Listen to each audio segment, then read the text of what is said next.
Bismillah. Assalamualaikum warahmatullahi wabarakatuh. Bismillahirrahmanirrahim. Alhamdulillahi rabbil alamin. Wa bihi nasta'inu ala umurid dunya waddin. Allahumma sholli wa sallim wa barik ala habibina wa syafi'ina Sayyidina wa maulana Muhammadin wa ala alihi wa ashabihi wa man tabi'ahum bi ihsanin ila yaumiddin. Bismillah. Mari kita lanjutkan ngaji kita. Malam hari ini masih melanjutkan sesi tentang filsafat moral. Atau kalau dalam bahasa Islam ya filsafat akhlak. Malam ini kita ketemu beliau Ibnu Miskaweh. Harusnya Ibnu Miskaweh ini masuk dulu gerombolannya, tidak enak ya. Masuk dalam grup para filosof peripatetik. Karena beliau ini hidupnya di era-era itu. Ibnu Miskaweh ini hidupnya di era Abbasiyah, Bani Buwaihi. Filosof, ahli matematika, tabib, astronom. Cuma gagasan-gagasannya yang paling terkenal memang tentang akhlak. Ibnu Miskaweh ini filosof yang PNS. Ya, karena dia pegawai pemerintah zaman itu. Jadi, tidak masalah, tidak ada halangan kalian bercita-cita jadi filosof sekaligus PNS. Karena ada contohnya, Ibnu Miskaweh. Oke, kitabnya yang paling terkenal ya yang tentang akhlak itu, Tahdzibul Akhlak wa Tathhirul A'raq. Tahdzibul Akhlak itu menjernihkan akhlak dan menyucikan kotoran-kotorannya. Oke, langsung saja ya kita mulai, sudah agak telat. Nah, ini definisi akhlak yang sangat terkenal. Teman-teman yang belajar di madrasah pasti pernah dengar definisi ini. Meskipun biasanya di buku-buku akhlak itu ditulis tok definisinya. Tidak dijelaskan detail. Malam ini kita coba lihat detailnya. Jadi al-kholqu, al-khuluku, karena akal katanya akhlak kan dari kata-kata khuluk. Khuluk itu sama satu akar kata sama kholak.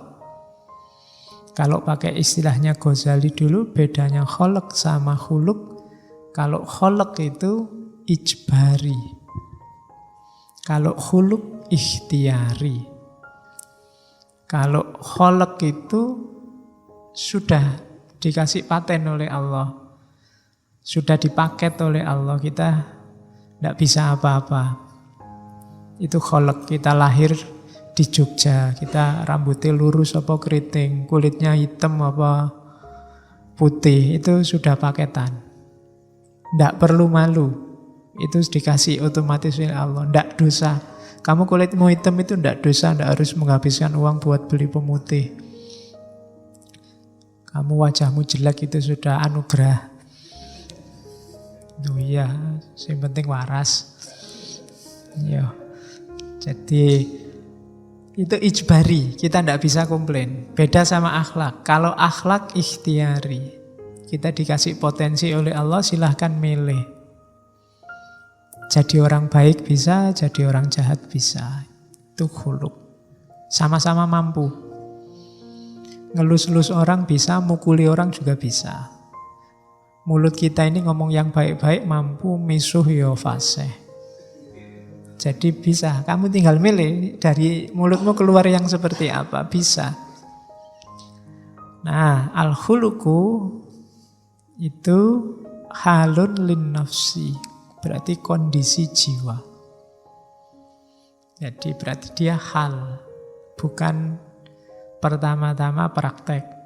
Jadi kalau moral kan bayangan kita kejujuran macam-macam, enggak. Itu pertama kondisi jiwa. Kondisi jiwa yang mendorong perilaku da'iyatan laha ila af'aliha. Mendorong perilaku yang min ghairi fikrin wala ruwiyatin. Tanpa difikirkan dan tanpa dipertimbangkan dulu. Kenapa tidak pakai dipikir? Karena sudah otomatis. Dorongan jiwa yang melahirkan tindakan otomatis. Tidak pakai mikir, keluarnya langsung begitu. Baik kok mikir, itu biasanya masih pertimbangan, masih panjang, macam-macam. Tapi yang otomatis. Jadi dimintai tolong kok sebentar ya, tak pertimbangkan dulu. Ini untungnya apa bagiku, biasanya begitu. Tapi kalau otomatis nggak usah diminta, langsung tak tolongin kamu. Nah itu biasanya itulah yang disebut akhlak. Jadi akhlak baik itu ada dalam jiwa, tidak dalam perilaku. Meskipun manifestasinya perilaku. Min ghairi fikrin wala ruwiyatin berarti tidak difikir, tidak dipertimbangkan. Jadi definisinya al-khuluqu halun lin nafsi da'iyatan laha ila af'aliha. Maka parameternya akhlak bukan citra. Sehingga orang yang jan-jane ndak apik tapi menampilkan perbuatan baik kita sebut pencitraan. Pencitraan itu kan tampilannya saja bagus, isinya ndak, bukan halun lin nafsi. Jadi akhlak beneran itu halun lin nafsi, kondisi jiwa. Jadi yang digarisbawahi yang pertama jiwa yang mendorong tindakan yang tanpa difikir mendalam, otomatis keluar. Itu berarti akhlak. Orang yang jiwanya jujur, otomatis saja akan keluar kejujuran itu, tanpa harus dirancang-rancang, direncanakan. Terus, tujuannya akhlak. Kita belajar akhlak itu tujuannya apa? Karena tadi akhlak itu pendidikan jiwa untuk melahirkan tindakan spontan, berarti melatih jiwa, membiasakan jiwa untuk terbiasa dalam kebaikan. Itu tujuannya pendidikan akhlak. Jadi biasakan dirimu dalam kebaikan. Upayamu membiasakan diri dalam kebaikan itulah pendidikan akhlak. Jadi mendidik akhlak, bukan diceramai. Kenapa kok pendidikan akhlak itu di sekolah ada, pendidikan moral ada. Di sekolah-sekolah, di pondok-pondok pesantren, di lembaga-lembaga biasanya ada pendalaman moral lah, pelatihan SQ dan macam-macam. Tapi kok rasanya masih banyak orang yang tidak mengutamakan moral. Karena cuma diceramahi. Cuma dikasih tahu. Tidak dibiasakan. Pendidikan moral yang bagus itu pembiasaan. Pembiasaan apa? Kalau di situ pembiasaan dalam kebaikan. Orang yang terbiasa dalam kebaikan nanti sampai pada terminal namanya kebahagiaan. Kebahagiaan itu terjadi kalau kebaikan kita utuh. Baik dari aspek lahir maupun baik dari aspek batin. Nah, rumusnya itu. Jadi, didiklah dirimu untuk melakukan perbuatan baik terus. Dalam rangka apa? Membentuk jiwa. Kalau kamu bisa melakukan perbuatan baik, baik kebaikan yang sifatnya, kalau di situ mahsusat maupun makulat, kebaikan rasional maupun kebaikan empiris, kamu akan sampai pada terminal namanya kebahagiaan. Jadi, bahagia itu terminal akhirnya. Kalau kamu hidupmu tidak bahagia, mungkin kebaikanmu kurang. Pikiranmu terlalu banyak cabang, terlalu banyak pamrih-pamrih. Jadi lakukan saja al-khair. Khair itu syai' an-nafi, sesuatu yang bermanfaat. Jadi akhlak itu kondisi jiwa, berarti pendidikan akhlak itu membentuk jiwa dengan cara gimana? Membiasakan. Membiasakan apa? Membiasakan kebaikan. Kalau sudah kita terbiasa melakukan kebaikan, dia akan keluar dengan sendirinya. Disitulah lahir namanya sa'adah, kebahagiaan. Sa'adah, bahasa Arab ya, bukan bahasa Jawa. Nanti sa'adah, rongadah, telungadah. Ayo. Dulu sa'wadah itu namanya, bukan sa'adah. Jadi itu tujuannya. Jadi rumusnya simple tadi ya. Ini kalau diomongkan gampang, cuma dijalani abot. Membiasakan dalam kebaikan sampai jiwa kita terlatih sehingga kebaikan keluar secara spontan dari diri kita, dan pada akhirnya kita sendiri yang akan melahirkan kebahagiaan. Jangan dikira kalau kita melakukan kebaikan itu efeknya untuk orang lain. Enggak, untuk diri kita sendiri.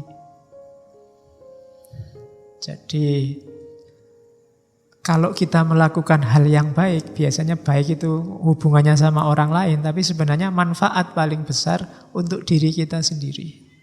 Entah jenis dan level kebaikannya. Baik kebaikan yang sifatnya rasa, mahsusat, empiris, atau kebaikan makulat, kebaikan rasional. Oke, terus. Enak kalau agak cepat gini enak. Bisa jam 9. Nah, kalau dalam urutan hidupnya manusia, daya ini tidak sekaligus ada, memang pelan-pelan. Biasanya yang muncul duluan yang bahimiah tadi, karakter kehewanan sebenarnya, kematerian. Bayi itu kan urusannya ya dengan pertumbuhannya, makan, minum, nyari seneng, nyari enak. Jadi itu level-level awal yang pertama kali tampil. Terus baru level kedua, level karakter kebinatangan.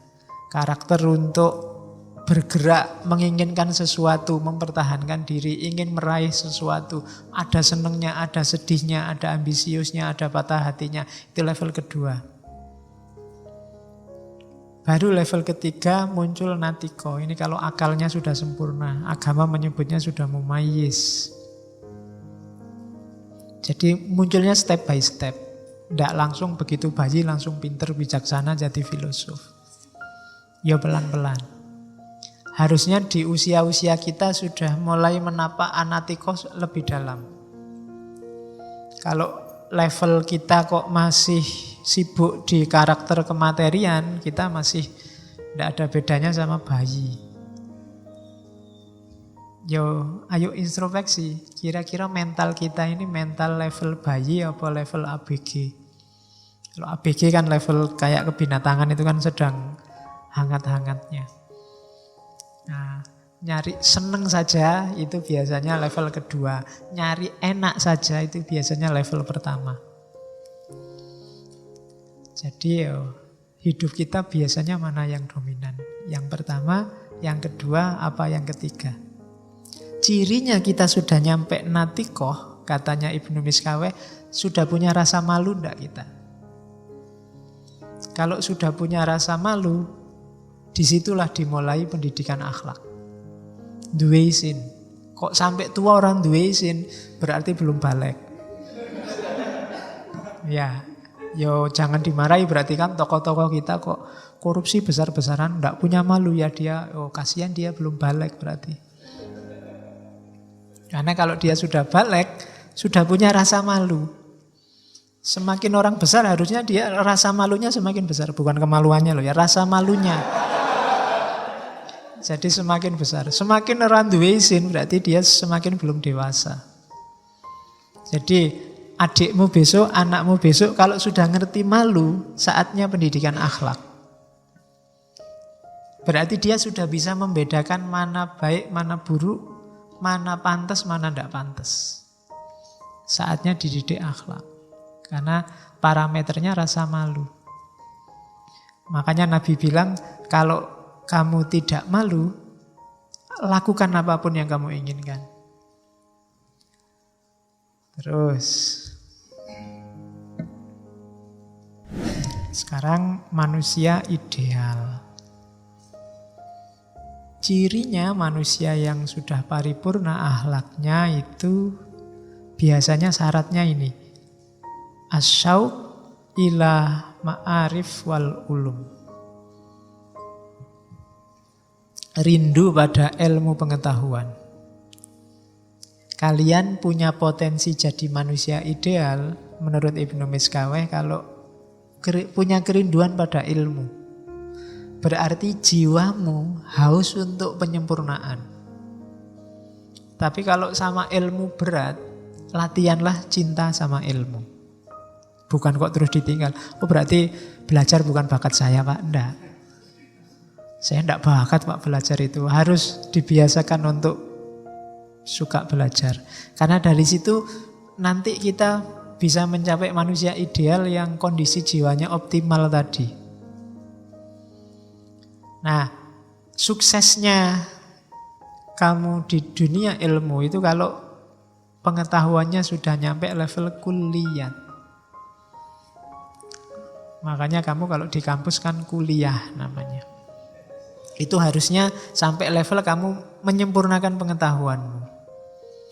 Jadi level kuliah itu kamu punya wawasanmu lengkap tentang hal-hal yang umum dan general. Sehingga untuk hal-hal kecil kamu bisa langsung memutuskan. Karena yang umum besar-besar kamu sudah tahu.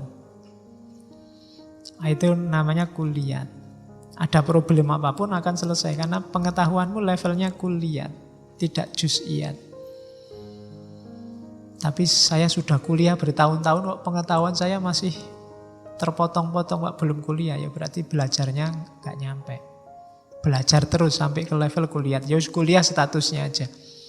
Atau kalau malu jangan disebut kuliah, juz'iyah.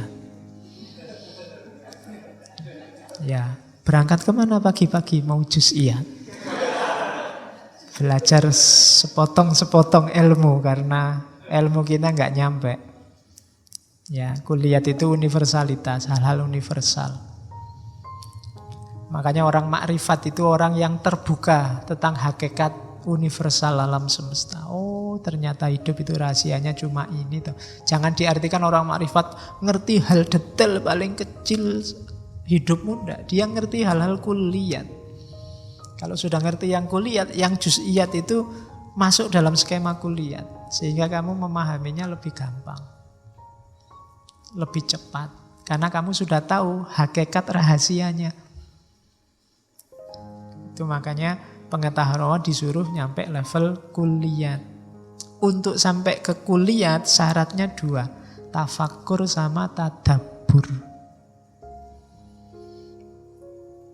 Jadi tafakkur itu bersatu dengan akal, tadabbur itu bersatu dengan alam. Tafakkur itu membaca mikrokosmos dirimu sendiri, tadabbur itu membaca makrokosmos alam semesta. Ya di situ pakai terjemahan kontemplasi. Jadi 2 hal, pahami dirimu dan pahami alam semesta di sekelilingmu. Dari situ kita akan nyampe pada kulliyat. Orang yang nyampe kulliyat inilah yang punya status namanya aliman taman. Orang pinter yang sempurna, yang utuh, pinter sejati. Bukan pinter sepotong-sepotong. Inilah manusia ideal. Yo yang namanya ideal biasanya yo cuma jadi standar. Kita semua berusaha ke sana. Dan hanya sedikit yang benar-benar nyampe di sana. Tapi dia harus kita jadikan patokan, tujuan kita ke situ. Dan nanti Allah yang dinilaikan usaha kita, bukan hasilnya. Kalau kita berusaha ke sana, biasanya Allah datang untuk menyeret kita ke tujuan terminal terakhir. Jadi patokannya kesempurnaan jiwa ada di manusia ideal. Manusia ideal itu syaratnya adalah orang yang cinta ilmu. Cirinya cinta ilmu, dia punya pengetahuan kuliat. Dari mana datangnya pengetahuan kuliat? Tafakur dan tadabbur. Oke, terus. Nah, kalau sudah jadi manusia ideal, bangunlah relasi dengan sesamamu, dengan lingkungan sekelilingmu. Cuma pakai relasi yang paling agung dalam hidup manusia, relasinya namanya relasi cinta. Cinta pun jangan tanggung-tanggung, jangan cuma cinta manusiawi nanggung, cinta ilahi. Cinta manusiawi itu juz'iyat, cinta ilahi yang kulliyat. Kalau dalam dirimu ada kualitas cinta ilahi, pasti kamu cinta semua di bawahnya. Tapi tidak kalau kamu memulainya dari cinta manusiawi. Kalau cinta manusiawi itu biasanya perlu usaha dulu untuk sampai cinta ilahi. Kalau kamu sudah nyampe makom cinta ilahi, yang di bawahmu pasti kamu cintai semua. Yang di bawah naungan ketuhanan. Makanya kalau kamu masih cinta dunia, masih cinta lawan jenis, masih cinta kesuksesan, ya masih juz'iyat cintanya. Itu ada kalimatnya Ibnu Miskaweh. Ada cinta yang dasarnya kenikmatan, cuma nyari seneng. Kesenangan sesaat. 1 jam 50.000.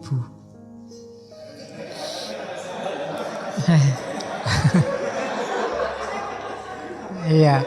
Loh aku diceritani begitu ada hotel-hotel melati tertentu itu jam-jaman sak jam 50.000. Lah kok murah. Iya. Padahal itu cuma istirahat sebentar. Mbok kalau istirahat sebentar di masjid aja kan boleh. Gratis, tidak membayar. Kalau dasarnya kenikmatan, melekatnya cepat, hilangnya cepat. Jadi cepat loh itu, paling berapa menit kan kamu sudah. Pengennya kemerungsung kayak ya, tapi cepat selesai. Jadi itu dasarnya kenikmatan. Ya enggak cuma itu ya, kenikmatan makan, kenikmatan itu. Kalau pas lagi lapar kan kayak ya, semua mau dimakan. Begitu makan sudah kenyang ya sudah selesai, cepat.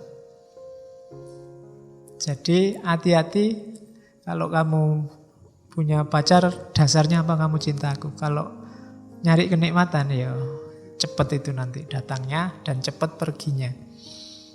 Atau kebaikan, nggak aku suka kamu karena kebaikan. Nah itu melekatnya cepat dan hilangnya juga lama. Jadi dasarnya kebaikan. Karena kebaikan itu kan tadi khair, kualifikasi jiwa.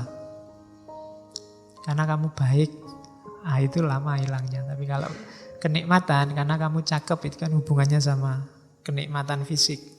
Itu biasanya lebih cepat hilang. Karena secakep-cakepnya orang pasti jelek pada akhirnya. Kamu kok cakep ya, aku naksir loh. Itu cepet hilang yang itu. Tapi kamu kok baik ya, tapi yang kayak gitu biasanya gombal.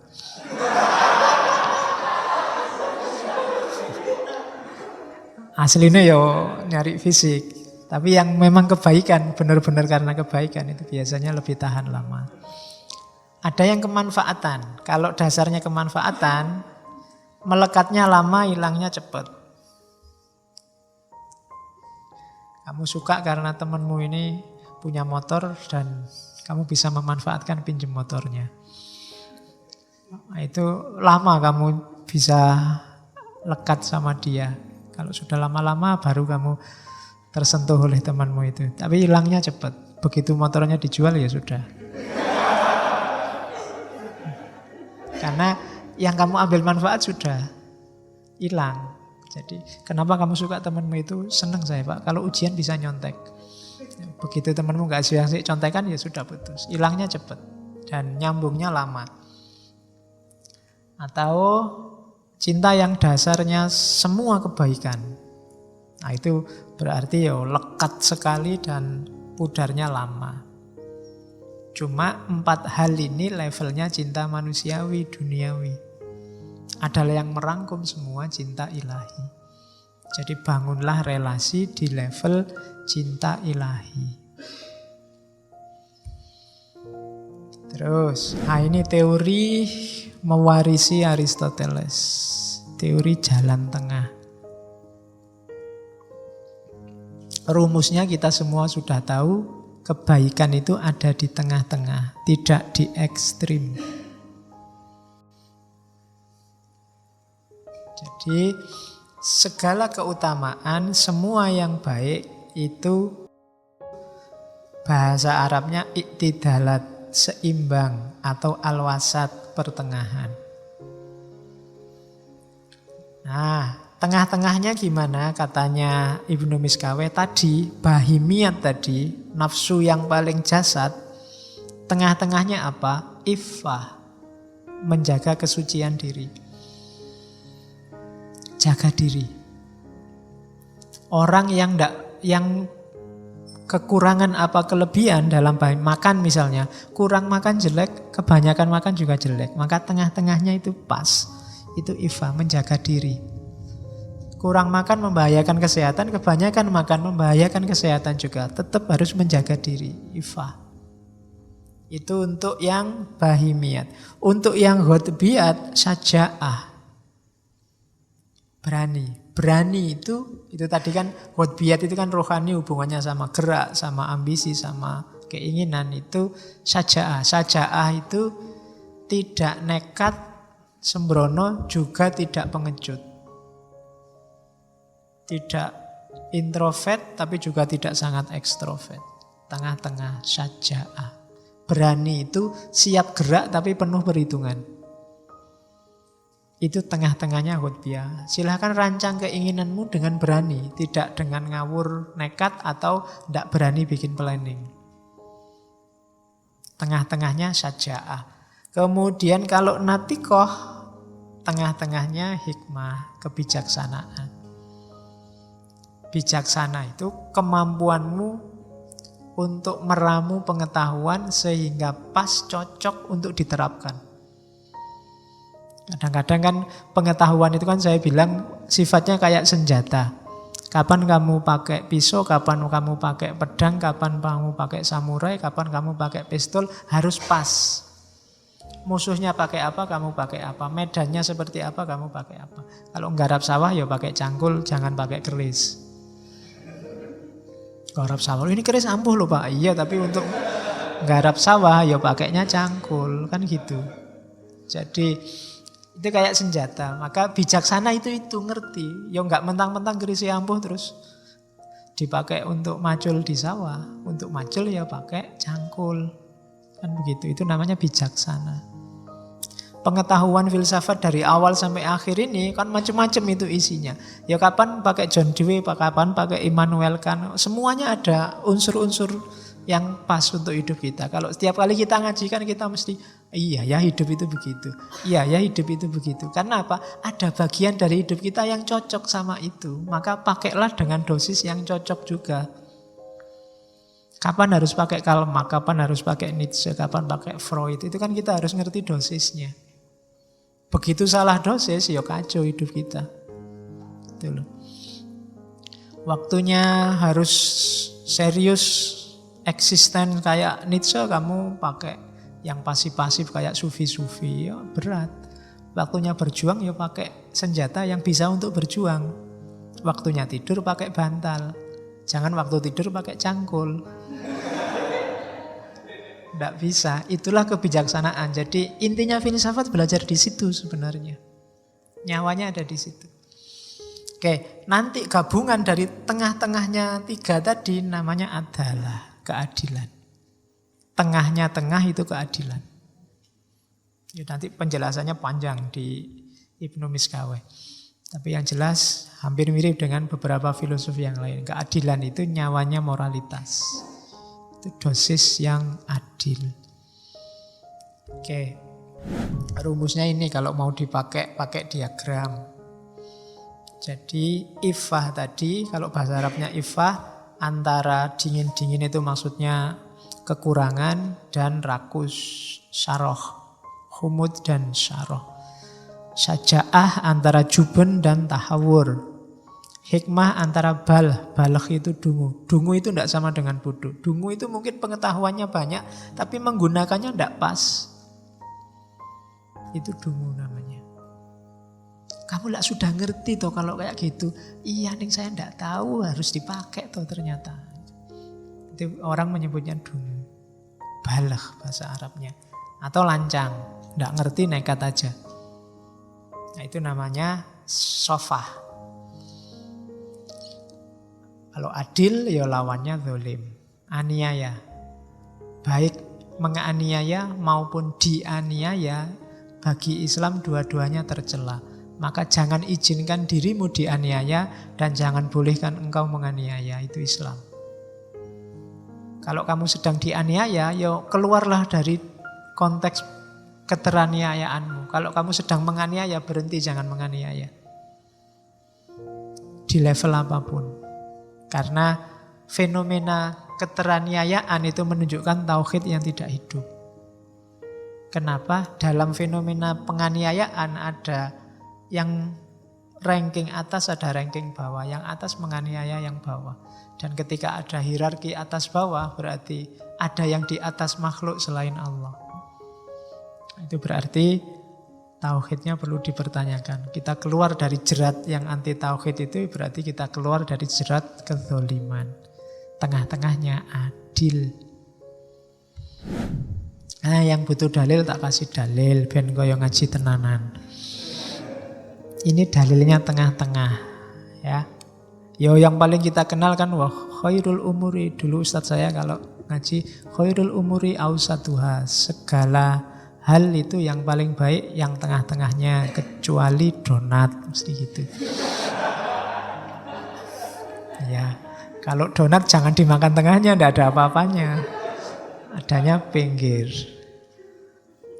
Oke, itu Al-Isra ya. Kita sering dengar ini. Wala taj'al yadaka mahlulatan ila unukika wala tabsudha kullal basti. Fatak udah malumam mahsura.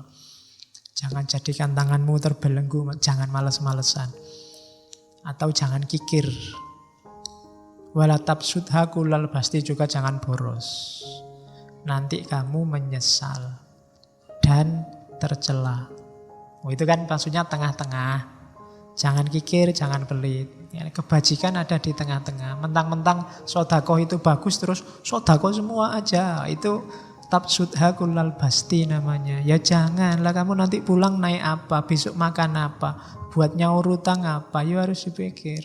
Jangan mentang-mentang sodakoh bagus, sodakoh terus sak dompet-dompetnya disodakohkan. Ndak.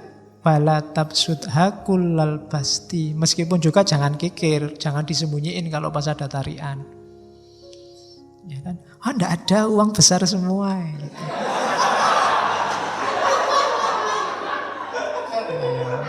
Sering ya gitu. Nggak ada yang kecil gitu. Ya besok kalau kalian jadi panitia minta sumbangan, bawalah uang kecil yang banyak. Ya. Kalau minta ke dosen, Pak, minta sumbangan, nggak ada yang kecil ya. Saya ada kembaliannya, Pak. Jadi enak. Oke. Atau Al-Furqan, walladzina idza anfaqu lam yusrifu wa lam yakturu. Dan orang yang ketika menafkahi tidak berlebihan dan juga tidak pelit. Al-Furqan 67. Kalau Al-Furqan sebenarnya ada ayat bagus sebelum 67 itu yang wa ibadur rahmani alladzina yamshuna fil ardi haunan wa idza khatabal jahiluna qalu salama. Itu ayat untuk melawan orang-orang bodoh. Hari ini kan banyak orang tidak pinter ngomong semua di medsos. Dan itu diingatkan oleh Al-Quran. Kita yang pinter ya jangan kayak gitu juga. Jadi wa ibadur rahmani, dan hamba Allah yang maha penyayang itu alladzina yamshuna fil ardi hauna. Kalau jalan di muka bumi dia tawadhu, menundukkan diri. Wa idza khatabahumul jahiluna, kalau ada orang-orang bodoh ngomong macam-macam termasuk tentang dirinya, qalu salama. Mereka hanya ngomong hal-hal yang menyelamatkan, hal-hal yang damai, hal-hal yang dingin. kelemahan kita selama ini, kalau ada orang ngomong jelek terus kita balas dendam ngomong jelek juga. Dia sudah mendahului ngomong jelek, aku ngomong jelek. Sana miso sini miso. Level kita akhirnya jatuh ke level mereka. Nah, padahal Quran nyuruhnya ndak. Wa idza khatabahumul jahiluna qalu salama. Ini ayat sebelumnya kalau enggak 6364 Al-Furqan. Oke, ya bahanmu kalau disuruh kultum. Pakai itu ya. Judulnya anti hoak. Terus sumbernya sifat buruk karena tadi yang utama tengah-tengah, maka yang buruk itu lebih atau kurang. Kemudian katanya Ibnu Miskaweh secara umum ya, orang itu sumber keburukan itu yang pertama kemarahan, yang kedua takut mati, yang ketiga kesedihan. Hati-hati kalau kamu sedang marah, atau sedang takut, atau sedang sedih. Pokoknya off dulu kalau sedang mengalami 3 hal itu. Karena biasanya pikiranmu tidak jernih. Yang keluar hal-hal buruk, tidak terkontrol.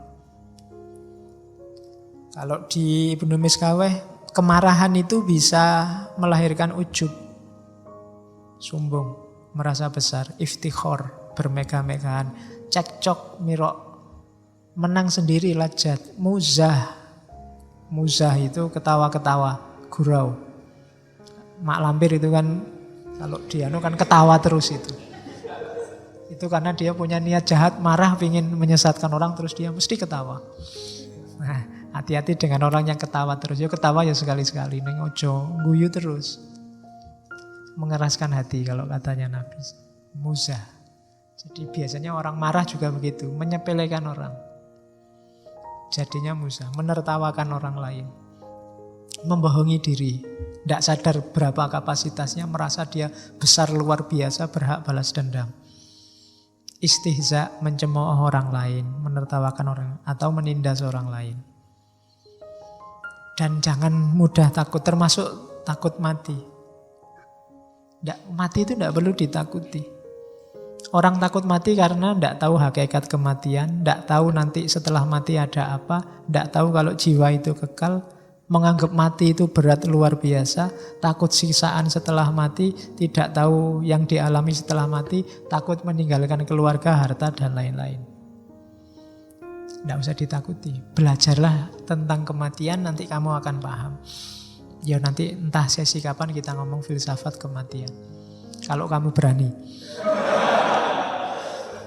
Ada beberapa filosof barat timur termasuk Jawa yang ngomong tentang kematian. Bahkan tembang Jawa itu simbol-simbolnya simbol kematian. Beberapa. Oke, kalau kesedihan katanya Ibnu Miskaweh sumbernya biasanya 2. Berpisah dari yang dicintai atau gagal meraih yang dicintai, meraih yang dicari. Ya karena yang dicari biasanya yang dicintai itu. Jadi perpisahan dan kegagalan, sumber kesedihan. Diinget-inget ini ya, begitu kamu, wah aku mengalami perpisahan ini, off dulu. Karena kamu sedang sedih itu mesti. Atau gagal, itu coba jangan mutusin apa-apa dulu. Tenangkan dulu pikiranmu, sampai jernih lagi baru berpikir. Sedang takut luar biasa, itu juga hati-hati. Orang takut itu biasa, makanya cowok-cowok kan sering ngajak pacarnya nonton film horor. Karena waktu takut itu pikirannya nggak jalan ya, ngerangkul ya. Jadi enggak, jangan. Kalau takut off dulu yo. Kalau lihat film horor dipikir dulu, kira-kira. Ya. Oke, makanya kalau lihat film horor berdoa saja semoga tidak takut atau semoga nggak ada hantunya. Nggak jadi nonton film horor. Masa sudah ngopi film horor sudah mau dilihat waktu hantunya keluar malah merem. Nggak berani aku lihat. Jadi jangan lihat film horor, Mas. Wong ya sudah nyewa film horor kok nggak mau lihat. Oke. Nah, ini resepnya dari Ibnu Miskaweh untuk menguatkan akhlak. Tadi kan akhlak harus dibiasakan. Ada tipsnya. Yang pertama, jangan bergaul dengan orang jelek. Orang yang bangga berbuat dosa. Orang yang dosa itu biasa, santai aja, itu hati-hati. Orang yang terbiasa dalam kejelekan, itu akan mempengaruhimu. Kalau dunia psikologi mungkin kenal aura namanya. Kamu juga sedikit banyak akan terpengaruh. Hati-hati. Jadi friend tetap friend tapi tidak harus lekat. Tidak harus sangat akrab. Syukur-syukur bisa menjauh. Bilang aja kamu sedang tirakat atau apa-apa itu bisa. Tidak apa-apa. Sementara, ya kayak para sufi itu loh. Sampai kamu bisa menaklukkan jiwamu. Sampai kalau ketemu dia bukan kamu terpengaruh dia, tapi dia terpengaruh kamu. Tapi itu prosesnya agak panjang. Tapi yang jelas kalau merasa masih lemah, jangan dekat-dekat. Orang yang menurut identifikasimu tidak bagus. Karena eman-eman pertumbuhan spiritualmu. Karena teman yang jelek itu juga akan memerosotkan pencapaianmu yang sudah tinggi secara tidak sadar. Maka hati-hati. Yang kedua, banyak-banyak melakukan aktivitas yang berhubungan dengan pengetahuan. Cari ilmu itu mengasah jiwa. Jadi membuat jiwa kita semakin cerdas. Jadi jangan ragu-ragu untuk ikut forum ilmu apapun. Jenisnya maupun kontennya. Karena majelis yang paling disukai Allah itu majelis ilmu. Jadi yang nomor 2, ikuti saja ada forum apapun.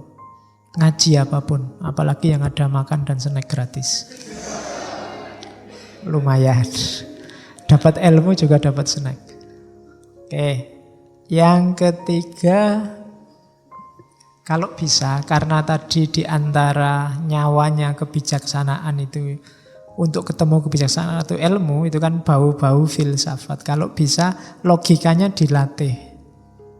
Ada gunanya kamu pinter matematika, katanya Ibnu Miskaweh. Kenapa? Melatih logika. Makanya di situ ada geometri, aritmatika, musik, astronomi. Itu kan butuh matematika semua. Dulu di masjid ada pelatihan falak. Itu kan matematika. Boleh dihidupkan lagi.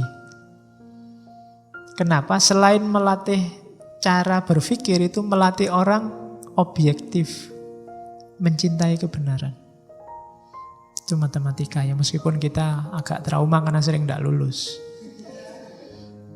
Ya, tapi nyawanya logika itu kan ada di matematika. Ayo latihan itu untuk cinta kebenaran. Orang yang katanya Ibnu Miskaweh, orang yang suka matematika itu dia terbiasa jujur dan menyukai kebenaran. Karena matematika itu tidak bisa bohong. 2 tambah 3 ya 5. 1 tambah 1 ya 2. Selalu jujur. Ya kecuali rumusnya beda. Tapi ya rumus beda kan juga pasti, ilmu pasti. Melatih kejujuran. Yang ketiga, hidup tidak berlebihan. Kita sering menyebutnya hidup sederhana. Sederhana itu bukan berarti miskin loh. Hidup sederhana itu yang menggunakan segala yang kita miliki secukupnya, porsi dan proporsinya. Kalau minum butuhnya cuma setengah gelas, ya jangan dikasih 2 gelas. Nah, itu tidak proporsional namanya, tidak sederhana. Tiap kali kan cuma saya minum ini sebenarnya tidak apa-apa sih nanti kalau ada yang mau minum. Tapi kalau memang harus saya yang minum, ternyata enggak. Nah itu ya mungkin ini untuk penghormatan aja. Cuma contohnya itu. Jadi kalian jangan mengejar ketidaksederhanaan, kelebihan. Karena yang namanya kelebihan dalam hidup itu tidak ada batasnya. Saya pingin uang lebih Pak, itu tidak ada batasnya. Pingin uang banyak Pak, itu tidak ada batasnya. Sebut aja butuh berapa dan pas segitu. Latih hidupmu untuk pas, tidak lebih. Pas pingin beli mobil ya duitnya pas. Pas pingin beli rumah ya duitnya pas itu. Nah, itu pas namanya. Oke, ya kalau sudah punya mobil ya tidak usah gonta-ganti mobil lagi. Edisi terbaru, sudah punya HP pingin ganti HP baru lagi karena edisi baru. Samsung sudah sampai 9. Sekarang Apple sudah 10, sudah X ya. Kalau kamu ngikuti itu ndak ada batasnya. Kalau ada yang tanya, kok nggak beli S8, saya nunggu sampai S27 besok. Itu masih S8 belum ada apa-apanya. Kamu belum mutakhir, pokoknya besok S27 baru tak beli. Oke. Pokoknya tidak ada batasnya. Kamu kalau ngejar yang paling mutakhir ya 2 bulan lagi sudah nggak mutakhir lagi, itu sudah ada yang baru. Terus begitu. Kalau ngejar itu tidak ada habisnya. Sama kayak kamu nyari istri. Nyari yang cantik, Pak. Ini cantik loh. Enggak, Pak. Ada yang lebih cantik. Ya memang ada, tapi apa yang mau sama kamu? Oke. Jadi saonone lah, pas-pasan aja hidup itu. Nggak usah neko-neko. Terus latihan untuk tidak menggelorakan. Jadi tidak, orang itu marah itu manusiawi, tapi jangan digelorakan sendiri marah itu. Bisa ndak marah, tapi ini saya harus marah ini. Kalau ndak marah ya jangan nggak harus marah. Ndak apa-apa. Kan sering kamu dengar temanmu begitu. HP ini error karena temennya. Wah, HP ku kok error, harus marah ini saya. Ya kalau enggak marah ya janganlah. Ya, kalau memang enggak marah ya enggak harus dipaksa untuk marah kok kalau memang enggak marah. Mungkin kamu jane ya enggak harus marah, enggak apa-apa, wong duitku banyak beli lagi. Nafsu juga begitu. Menggelorakan nafsu itu mancing-mancing nafsu biar bangkit. Kayak kamu suka download film-film itu jangan dibiasakan. Kenapa? Itu jenis menggelorakan. Ya kan, termasuk jalan-jalan di mall, nonton barang baru, makanan enak, itu kan menggelorakan nafsu. Oh ya percuma kamu tidak kuat beli. Lah ya kan, mas nafsunya menggelegak, terbayang-bayang sampai rumah, aduh baju itu bagus sekali, cuma kok ya 750.000, ya, mesti kamu gitu. Salahmu sendiri jalan-jalan terus di mall. Itu upaya minimalisir hal-hal yang bisa menggelorakan nafsumu. Latihlah jiwamu begitu. Terus kalau ada waktu, muhasabahlah, renungilah bagian-bagian tubuhmu tertentu. Tangan ini tak pakai apa aja ya seharian tadi. Kalau ada waktu gitu, coba latih. Mulut ini sudah ngomong apa aja. Jari ini sudah ngomong apa aja. Kamu kan sekarang ngomongnya kadang pakai jari. Di laptop, di HP, ya kan? Ayo latihan itu. Yang baik-baik enggak, atau kalau jelek apa? Jadi perhatikan seluruh tindakan dan rencananya. Kamu habis ngomong apa? Ya yang mulutku ini kok bisa ngomong kayak gitu tadi ya. Padahal ya malu loh ya kalau. Gitu loh. Jadi muhasabah. Anggota tubuhmu dihitung-hitung lagi. Terus selalu ready for fight. Untuk musuh-musuh jiwamu, serakah, amarah, pingin menang sendiri, sombong dan macam-macam. Jadi latihan. Yang terakhir itu unik, manfaatkan musuh-musuhmu. Introspeksi diri. Kadang-kadang kita agak susah berpikir diri sendiri, katanya Ibnu Miskawe. Kadang-kadang musuh kita itu lebih berguna, karena musuh kita mengungkap kelemahan, kejelekan kita. Kalau teman masih basa-basi. Tapi kalau musuh, manfaatkan keberadaan musuh. Kalau nggak punya musuh, cari yang musuh. Biar bisa menunjukkan, kamu itu musuh itu kan gitu. Kalau ngomong terang-terangan, jelek ya kamu diomong jelek. Nggak jelek dicari-cari kejelekanmu. Daripada kamu capek muhasabah, saya jeleknya di mana ya Pak? Tanya musuhmu aja, lebih cepat. Musuhmu lebih tahu di mana jelekmu. Loh, kamu harus terima kasih ke dia loh. Terima kasih, saya kalau mikir sendiri nggak ketemu kejelekanku. Kamu sudah bantu berpikir tentang kejelekanku. Itu berguna untuk muhasabah, ada musuh. Kalau kamu dimaki-maki orang misalnya ngomong nggak aturan, itu umat Islam kan nggak boleh mulutnya gitu. Oh iya ya, jangan-jangan aku begitu. Ini kan alhamdulillah dia menunjukkan. Tadi kamu nggak sadar ngomong jelek, tapi gara-gara punya musuh. Nah, jadi itulah manfaatnya haters. Oh iya kan? Makanya ndak masalah kamu punya haters. Meskipun ndak punya, ya pura-pura punya ben kayak terkenal. Biar kayak orang terkenal.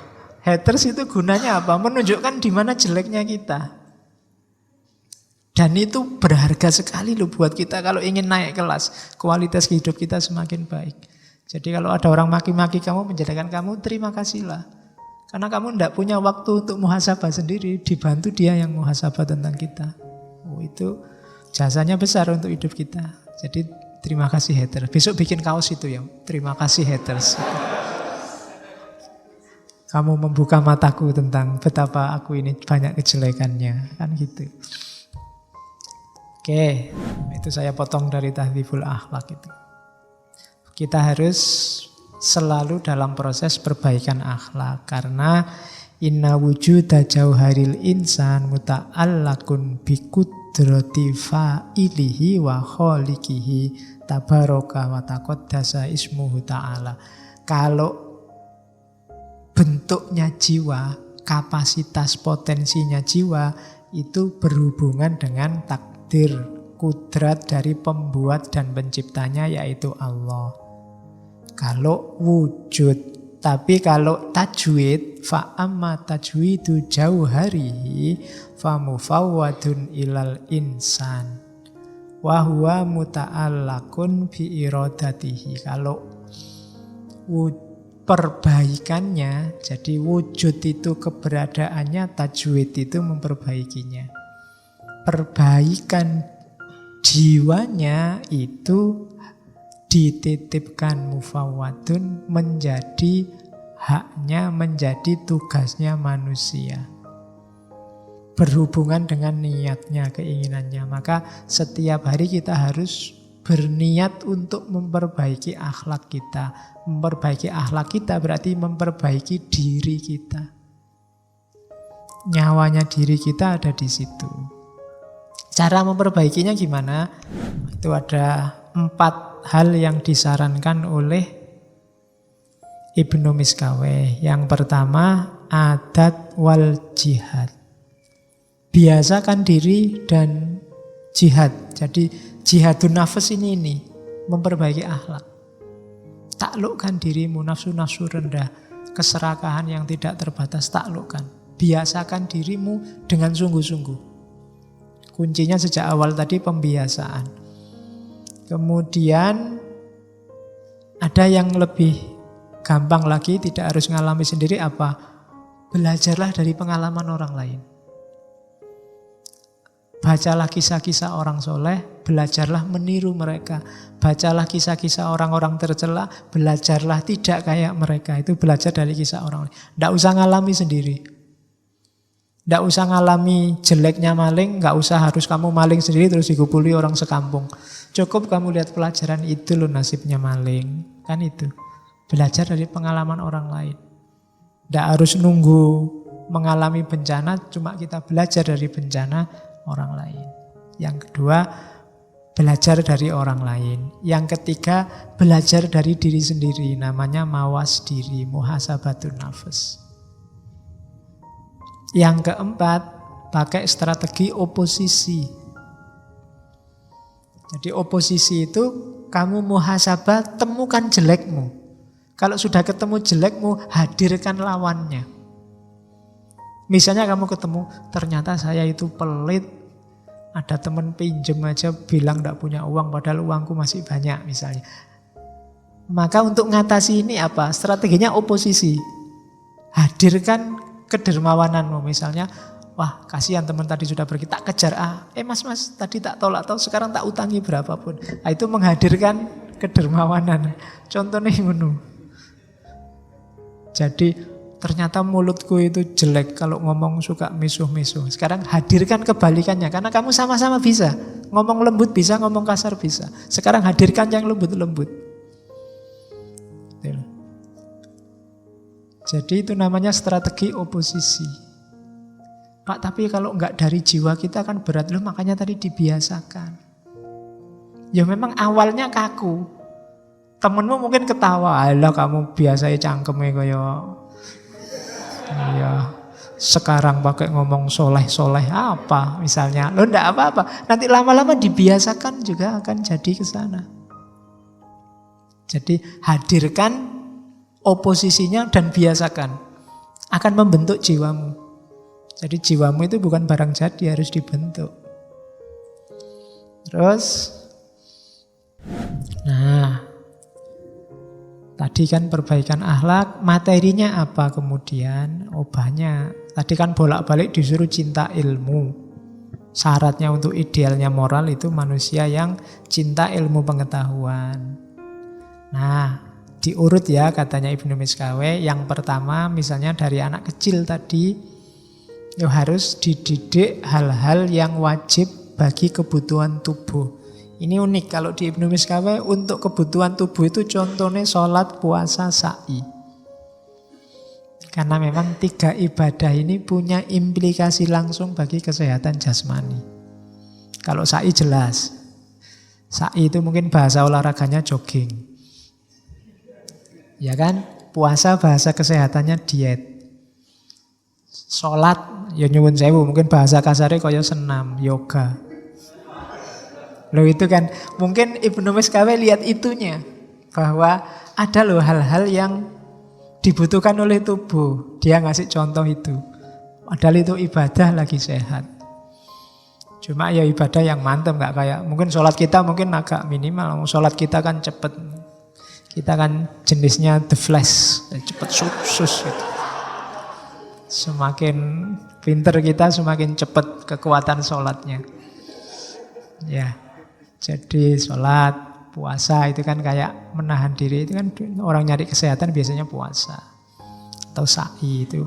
Ya itu contoh. Yang lain juga banyak. Yang penting belajar semua ilmu yang berhubungan untuk pemenuhan kebutuhan jasmania. Yang kedua, baru belajar semua ilmu untuk pemenuhan kebutuhan jiwa. Agama, akidah yang benar, motivasi untuk cinta ilmu. Ya semua ilmu yang dibutuhkan oleh jiwa kita harus dipelajari, dibutuhkan oleh jasmani kita dipelajari. Juga jangan lupa hal-hal yang kita butuhkan dalam rangka interaksi sesama manusia. Jadi utamakan 3 ilmu ini. Ya sebenarnya sudah semua ilmu ada di situ. Ilmu-ilmu eksakta itu mungkin banyak di hal yang wajib diketahui oleh tubuh. Ilmu-ilmu humaniora ada hal-hal yang wajib diketahui oleh jiwa. Ilmu-ilmu sosial ada hal-hal yang wajib dalam hubungan sesama manusia. Berarti sebenarnya Ibnu Miskawe mau ngomong, ya belajarlah semua ilmu. Jangan terkecualikan, semua ilmu penting. Kayak ngaji ini jenisnya humaniora sebenarnya, maka itu kebutuhan untuk jiwa. Ya jangan ngaji dok, kamu juga harus ngerti kebutuhan untuk tubuhmu. Ada ilmunya sendiri, yang wajib sesama manusia juga ada ilmunya sendiri. Oke, ini terakhir. Nah, ini sekarang terakhir ngasih tips mungkin untuk kita, untuk menemukan hikmah. Pokok-pokok akhlak bagi pencari hikmah menurut Ibnu Miskawe. Sekarang dicek jiwa kita, ada kualifikasi ini enggak? Kalau ada, kita sudah filosof. Ya, karena kita sudah punya hikmah. Yang pertama, coba dicek apakah jiwamu lebih suka yang hak daripada yang batil, lebih suka kebenaran daripada kebohongan, lebih suka yang baik daripada yang buruk. Kalau masih belum ya enggak. Karena ada orang itu kebohongan enggak apa-apa asal menguntungkan kelompokku. Hoak enggak apa-apa asal menguntungkan kelompokku. Itu berarti sebenarnya jiwa kita masih belum cenderung pada kebenaran. Yang kita pentingkan kepentingan kita atau kepentingan kelompok kita. Yang kedua, selalu berusaha mengendalikan diri. Ya nanti saya titip kalau muhasabah coba dicek ya. Dalam sehari kira-kira berapa jam kamu sadar bahwa kamu itu manusia hamba Allah, punya tugas, punya. Sadari aja keberadaanmu kira-kira berapa jam. Karena hidup kita ini terjebak oleh rutinitas-rutinitas. Jadi kita lebih sering kayak mesin jalan aja begitu saja. Hari Senin kuliah jam pertama melaku kuliah tanpa jiwamu sendiri sering tidak hadir. Jangankan waktu wong sholat aja kadang juga jiwamu tidak hadir. Itu berarti apa? Kesadaran dirimu tidak muncul, apalagi pengendalian diri. Kalau kamu sadar tentang dirimu, nah, itu baru kamu bisa mengendalikan dirimu. Yang nomor 2, kita berusaha mengendalikan diri. Syarat pertama berarti ya sadari diri dulu. Sering-sering kalau lagi ngapa-ngapain coba dicek. Oh iya ya, sekarang aku ada di sini ngasih ngaji, tadi di kampus. Aku ini sekarang posisinya sebagai yang ngasih wawasan, tapi apa ya pantas aku kayak gitu kan, kesadaran bahwa aku sekarang ada di sini. Kamu ngaji di situ mungkin ya sambil melayang kemana-mana pikiranmu. Tapi coba hadirkan dirimu. Menghadirkan diri sendiri itu tidak gampang juga. Tiap hari harus latihan. Nikmati hidupmu. Hidupmu itu tidak panjang. Tidak ada hadisnya Nabi, nggak ada orang hidup setelah ini 100 tahun setelah ini masih hidup juga. Berarti pendek hidup kita. Seringlah hadir dalam hidupmu sendiri. Karena kamu sering tidak hadir. Apalagi orang yang jatuh cinta, yang hadir pacarnya terus. Di sini itu isinya orang lain. Mungkin dosen pembimbingnya, mungkin ya kan, tukang warung. Mungkin pokoknya nggak pernah dirinya sendiri hadir dalam pikirannya. Ayo dihadirkan diri kita. Eman-eman kita membunuh diri kita sendiri, menyingkirkan diri kita sendiri dan menghadirkan banyak orang lain di kepala kita. Nikmatilah hidupmu, hadirkan dirimu, baru bisa mengendalikan diri. Yang ketiga, berpegang teguh pada syariat. Jadi keyakinan agamamu, yakinilah sekuat mungkin, jalankan. Ini hubungannya sama kebahagiaan. Mana yang kamu anggap benar, jalankan itu. Fastabiqul khairat katanya Allah. Tidak usah kakean debat. Keyakinanmu akan kebenaran, jalankan. Pegang teguh itu. Terus menepati janji. Terus jangan mudah percaya pada orang lain. Karena sering orang terus jadi menyesal karena percayanya pada orang lain. Karena manusia itu berubah. Mungkin bukan salah orang yang kamu percaya, tapi salah dirimu sendiri terlalu percaya. Itu sumber. Pencari hikmah itu selalu kritis, teliti. Suka pada keindahan. Sebenarnya ini otomatis alami. Orang waras pasti suka yang indah-indah. Ya, kecuali kamu agak aneh. Tapi secara normal orang, meskipun definisi keindahan itu relatif, tapi orang pasti lebih suka yang indah. Meskipun indahnya subjektif, tapi senangilah keindahan. Kemudian latihan menyetabilkan jiwa apapun yang terjadi. Tidak gampang terpengaruh. Sukses, gagal, dan yang sejenis itu tetap kukuh jiwamu dalam akhlak. Terus latihan tidak mudah mengungkapkan sesuatu sebelum dipikir. Sebelum tahu kebenarannya yang sejati, jangan ngomong apapun, jangan menyebarkan apapun. Hari ini kan sering begitu. Pastikan dulu bahwa yang kamu sebarkan itu, yang kamu omongkan itu memang benar sesuai keyakinanmu. Bahwa ya kita bisa salah, tapi latihlah dirimu untuk tidak mengungkapkan sesuatu yang kamu sendiri juga tidak yakin benar. Atau kamu sudah tahu bahwa itu tidak benar. Biasanya karena alasan kepentingan sesaat. Berani dalam kebenaran itu pasti. Orang boleh penakut, pengecut dalam kejelekan. Takut Pak saya bohong itu bagus. Saya pengecut Pak kalau disuruh pacaran itu Pak misalnya. Tidak apa-apa. Tapi kalau dalam kebenaran harus berani. Terus mengisi sisa umur untuk hal-hal yang penting. Ini juga, kamu introspeksi lah. Dalam 24 jam hidupmu, kira-kira berapa jam yang serius dan penting? Berapa jam yang iseng? Berapa jam yang tidak ada gunanya sama sekali? Bisa dimulai dari hal paling kecil, HP-mu coba. Postinganmu hari ini, atau yang dikirim temanmu hari ini, coba dibaca. Berapa hal yang gawat darurat? Berapa hal yang penting luar biasa? Berapa hal yang kamu tidak baca juga tidak masalah? Berapa hal yang mending dia tidak usah ngirim daripada kamu nambah sumpek? Berapa hal yang... itu klasifikasi latihan. Biar hidupmu lebih bernilai. Karena semakin orang melakukan hal yang tidak penting, semakin hidupnya tidak bernilai. Oke, terus melaksanakan yang seharusnya. Tanpa ketakutan mati, takut miskin, takut masa depan, dan seterusnya. Tidak usah menanggapi kata-kata orang jahat dan dengki. Waktumu habis. Karena orang dengki itu kamu jawab kayak apapun dia akan nyari jelekmu. Tidak usah dijawab, kamu ambil pelajaran aja kayak tadi. Alhamdulillah, terima kasih kamu membuka jelekku, biar aja. Tidak usah dibalas. Kalau dibalas levelmu sama kayak dia.